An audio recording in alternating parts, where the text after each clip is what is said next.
Hello everybody, sorry to do another live. This one's huge. I completed the work that Michelle Rempel begged conservatives to get on, and they're frantically working tonight to get all your answers for you. But this is the report from the EU Commission. It's 2 pages. It's got the EU electronic stamp. It's absolutely from there. I also cross-referenced the WTO, something I'm working extremely hard on right now for my own objectives politically. So I'm not going to help Michelle Rempel. I'm going to scoop it. Thanks for leading me to it, Michelle Rempel. But faster than you folks over there in Ottawa. And it's pretty bad when some trailer park boilermaker gets all the info literally within a half an hour. That should tell all of you watching me right now that this shouldn't be. It shouldn't be a guy like me with zero resources up and down the information for you while they're apparently frantically hundreds and hundreds of people working on it. Here's the part 2. I know you guys can't see too much from the commission, but if you look on my timeline, I absolutely did talk to their top of their commission as I was working on my Governor General stuff, so it's pretty easy for me to get access. Here we got the links to all of the European contracts dated for every vaccine manufacturer. I cross-referenced them between Canada's, and guess what we have? 6-week difference, meaning Canada was late by over 6 weeks, you guys. More than 6 weeks, actually. Between August 1st and August 5th, finalized, signed by Canada. June 17th for the European Union. You know what that means? Oh, and I also have the numbers. So although Canada ordered twice as many and paid into this stuff, twice as much, they did it 6 weeks late. The entire EU gets absolutely first priority. You will fill all of their orders, even though it's half as much pre-orders as Canada, and absolutely between January 1st now and March 31st, according to this European report released today, this morning. So absolutely, Canada, you're on hold to the EU for almost every entire vaccine that Canada pre-purchased, because we're 6 weeks late on average, some even longer than that. Further, there is the COVAX program. Canada put in per person per capita the most, and that program is not compromised Canadians. I believe it's up to 73 million vaccines, treatments, and supplies. Canada won't be upset with that. But if you're looking at Johnson & Johnson, Moderna, Pfizer, and the list goes on and on, there's 7 of them, you absolutely will no longer be in first and get all of your numbers. You're going to be third. How that's going to affect the vaccine program, your guess is as good as mine, because EU absolutely, legally, those companies are bound to EU ahead of Canada. And the European Union is huge, huge. Many, many nations in Europe, way exceeding Canada's population. Even though per person per capita, they invested in half as much per person per capita, they're going to get top priority. They're going to get their needs met first. Whatever is left over that isn't in humanitarian. Okay, you ready for this? Here's the part 2 I want to get. You're getting this breaking news. Nobody's breaking this in Canada right now. Little old Davy boy is, and it's 100% accurate. You'll hear about it in the news. The humanitarian side of it, which is half the investment, it's just as much as what Canada put in for Canadians. On the humanitarian side, through COVAX, EU will still see more third world countries and everything else served on the humanitarian side before Canada will get their priority seating for Canadians. Even though we invested a lot, Trudeau did put forward $1 billion, but he was 6 to even more than 6 weeks too late. USA is even ahead of us, and you can absolutely bet USA is going to dominate the Pfizer. Pfizer is not going to be able to get away from the US. Won't happen. Between USA and EU, I believe EU is even further ahead than USA, but I don't know. But like I said, with manufacturers based in USA, I can't see them going against the United States of America. That would be a death sentence for pharmaceutical. If there's any hope here for Trudeau, it's to appeal to that side of the U.S. I just can't see Biden America First ever turning over anything to help their neighbor Canada over American citizens, let alone have that go out in the news. So I doubt we have anything going forward to get from the USA. But I could be wrong, but I doubt it with international relations. I wouldn't trust any of it. Absolutely, Trudeau went to China, Casino trade relationship first in May. We did have the jump. We could have got into these other manufacturers. Trudeau decided to do a deal for Quebec again, right? That heavy Quebecois Senate.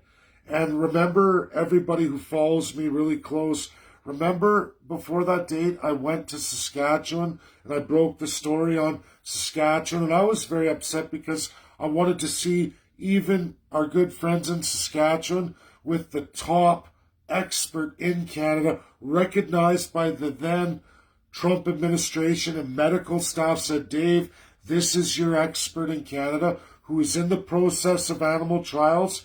He had his funding cut in June.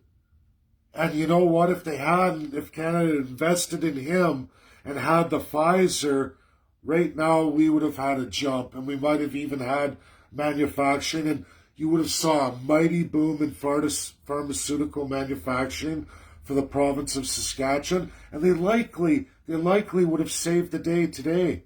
The next 3 months, we would have had a Saskatchewan-made brand vaccination, not tied to China, Sino, Canada deal. But Trudeau went for Montreal, absolutely, for the Quebecois base. That majority senators were all Quebecois. Montreal's manufacturing base to secure those jobs and work in Montreal. And guess what we all got? Sweet diddly do. Now, just so I'm busting everybody across this group board, it would have been NDP too, but absolutely Aaron O'Toole, CPC, with Michelle Rempel out of Calgary, who is the shadow health minister for CPC. We're going to do that same deal with Quebec to win the votes, meaning we would have came in last anyway, regardless of whichever party. And thanks to this report from my friends at EU and through the WTO, which I've strengthened many ties, it was very easy for me to get this stuff. Record time, record fast. It's all laid out there. I'm sorry it's small. I would have liked to blow it up, but if I did that, I took the time to make all this for you guys, taking the hours, I might not have been able to be first, break the story for all of you. So for once, thanks Michelle Rempel, it's not the party stealing from the separatists. I got to steal and use this to get everything you all needed. This is absolutely real, 100% not faked. And now I think there are some media people who follow me. Within the coming hours and by tomorrow, this story will break. So I don't know how the COVAX program works, as that is not to be interrupted. And I do believe Canada secured 73 million vaccinations for Canadians. I just don't know what their manufacturing rollout and what availability of PPE, treatments, and vaccines are through that program for Canada. And I'll just say, at least Trudeau did every avenue, even though he was late. And, I'm just going to say this, Liberal, NDP, Conservative aside, pretty hard to take on the mighty EU. They're massive more than us. It's just we invested twice as much, but we're third in line now. That's the problem here. And they're absolutely going to usurp us according to these documents, these links, and these manufacturing contracts. that are absolutely June 17th, which means they're far ahead of Canada, and we're likely to be put in third place with twice the per person per capita investment. And like I said, I don't know that either CPC or Liberal would have done any other deal except for to bolster Montreal and Quebec to win those votes at election time at the absolute cost of Canadian lives. Just like immigration, and all the parties are doing it, everybody, I'm sorry to tell you, your federal parties, mainstream, Liberal, NDP, CPC, Conservative alike, have all gotten into the business of buying votes by any means necessary at any cost of life. That is our dirty, filthy federal political system, dirty and disgusting, just as disgusting as the provincial one, and the absolute reason why we need absolute constitutional amendment, dismemberment, and absolutely design. That's what I'm rolling out forward. And if you like the idea that a trailer park boilermaker can get this kind of information for you guys at a snap of a finger for no money, no nothing, just my heart, my mind, and my ability to go out on the world stage and get after the people who are involved, to do work like I did with the USA to find the expert in Canada, to break that story so long ago now of how Saskatchewan got screwed over, that absolutely would have saved Canadian lives today. CPC didn't want to fight for it, NDP didn't want to fight for it, and absolutely the Liberals didn't want to fight for it, because it was about winning Quebecois votes, winning Quebec, and who's going to have the crown of Prime Minister placed on their head by any means necessary, no matter how many Canadians will die or how many will suffer, how many businesses will be bankrupted, or how many lockdowns you go through. Welcome to reality. If you don't share this, again, there's absolutely something wrong with you. If you, as an Albertan or even a Canadian, and I mean, you can look at me and say, oh, he's a separatist, what does he know? I know all about these groups, and anyone who follows me knows I'm probably the most active Canadian in world geopolitical, in politics, getting out there and getting to know who's who in the world. And I've done that for all of you, but especially, yes, for my beloved Albertan and my separatists. But I can get this work done with really no money, just mind, and getting out there and being aggressive and being an actual person who actually cares about people. And that's what's missing in politics today. And why? Because it's not codified in any constitution federally, or codified absolutely not at all in any provincial constitution, because we don't have any in Canada. We are an autocracy, a sick, diseased monarchy. They call it a constitutional monarchy, but it's more like an absolute civil law autocracy. Quebec's already there anyway, but that's how Canada works. They lie to all of you. They've been doing this for many, many decades, and none of them really care about you. They care about that fat paycheck, the deals they have with foreign special interests, and they absolutely, all of them, participated in putting your lives last, and never ever once went for your lives or what was best for the country, let alone could have established a pharmaceutical industry right in Saskatchewan. And I would support seeing my fellow province get ahead, because they deserve to be. We had a genius there who was well on his way through it way long ago, and it was in the June time frame. And you know what? We would have had all this taken care of. We absolutely would have. It was the federal parties kissing ass to Montreal and Quebec for that industry that absolutely has cost you all today.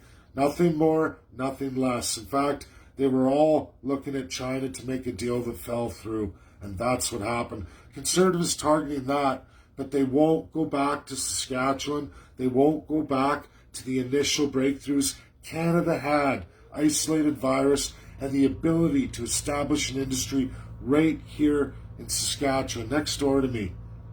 But absolutely not to be. Your lives across Canada did not matter to any of the mainstream parties. My limited news story there hardly broke at all. God bless CTV. They did break that story at that time. You can look it up on Google. Look at the months and you'll find out absolutely that expert in vaccine rollout and a guy who's into animal vaccines, veterinarian, but an absolute genius in virus isolation. Our best shot in Canada by the United States of America. Top of the top in the US said, this is the guy. And Canada went, oh no, Saskatchewan, no way. And that was every party. Never heard a word about it from Michelle Rempel or Aaron O'Toole.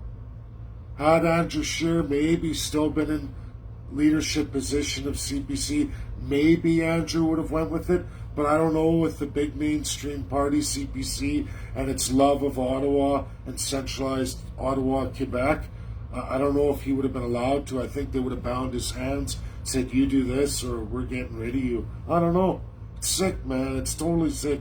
We're a sick country. Thanks for tuning in, everybody. Get it shared out tonight. I gotta go see my girls, and I got some work to do next door with some neighbors here before I head out. So thanks, everybody. Have a great night. Bye now.